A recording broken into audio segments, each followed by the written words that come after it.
சென்னை வில்லிவாக்கம் சட்டமன்ற தொகுதி திமுக வேட்பாளர் கார்த்திக் மோகனுக்கு தலையில் கிரீடம் சூட்டியும் கையில் வீரவாள் வழங்கியும் உற்சாக வரவேற்பு அளிக்கப்பட்டது. திமுக வேட்பாளர் கார்த்திக் மோகன் வில்லிவாக்கம் விபி கோவில் தெற்கு சந்திப்பு பகுதியிலிருந்து தனது பிரச்சாரத்தை தொடங்கினார். தொடர்ந்து திருவள்ளுவர் நகர், அம்பேத்கர் நகர் மற்றும் அண்ணா தெரு உள்ளிட்ட முக்கிய பகுதிகளில் கூட்டணி கட்சி நிர்வாகிகளுடன் இணைந்து அவர் வாக்கு சேகரிப்பில் ஈடுபட்டார். செல்லும் இடமெல்லாம் அவருக்கு பொதுமக்கள் மற்றும் தொண்டர்கள் உற்சாக வரவேற்பு அளித்தனர். மேலும் அவர் கூட்டணி கட்சி நிர்வாகிகளுடன் வீடு வீடாக சென்று உதயசூரியன் சின்னத்திற்கு ஆதரவு திரட்டினார்.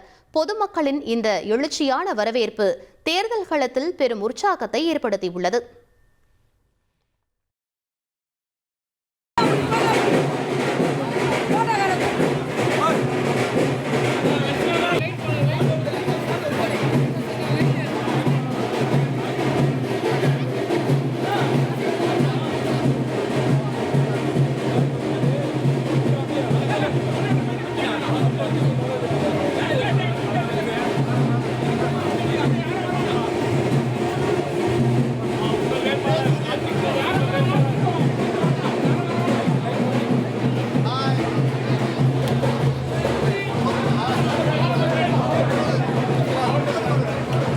ஒரு கோடியே 27 லட்சம் மனங்களை வென்ற தந்தி டிவி யூடியூப் சேனல். தவிர்க்க முடியாத தம்ப்நெயில்ஸ், கலக்கலான கான்டென்ட்ஸ். நீங்களும் இந்த குடும்பத்தில் இணைய இப்பவே சப்ஸ்கிரைப் பண்ணுங்க.